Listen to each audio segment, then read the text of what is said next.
News 4 Tucson, live at 10. Hello everyone, and thank you for joining us. I'm Nick Van Zandt. Tonight, an Arizona senator says he wants his party to stand up to President Donald Trump, saying that his party should, quote, stand up and say that's not right. Those words have sparked strong reactions on both sides here in Arizona. News 4 Tucson's Eric Fink has those reactions. It's new at 10.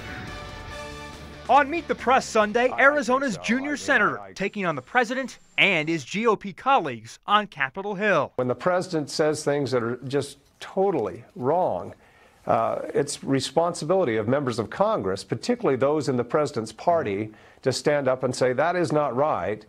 Truth is not relative. And there are no alternative facts here. Holly Lyon, the senior vice chair of the Arizona Democratic Party, agrees.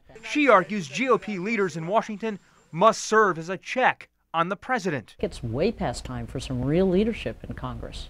And the Republicans are in the position to have it and to show it and to demonstrate it. Flake worries the president will try to fire Robert Mueller and upend the Russia investigation. There is concern that the president is laying the groundwork to move on Bob Mueller or Rosenstein.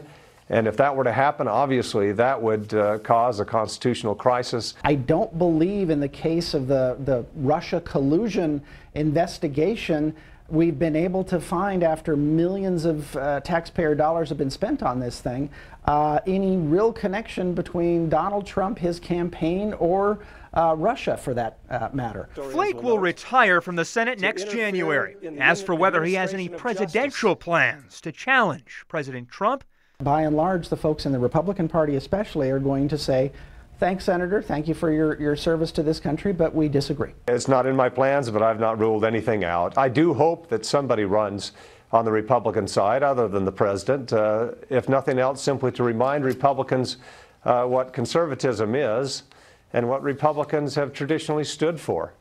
Now, there is a three-way Republican primary for Senator Flake's seat between Tucson Congresswoman Martha McSally, Kelly Ward, and former Maricopa County Sheriff Joe Arpaio. The winner in August will face Phoenix Democrat Kyrsten Sinema in November. I'm Eric Fink, News 4 Tucson.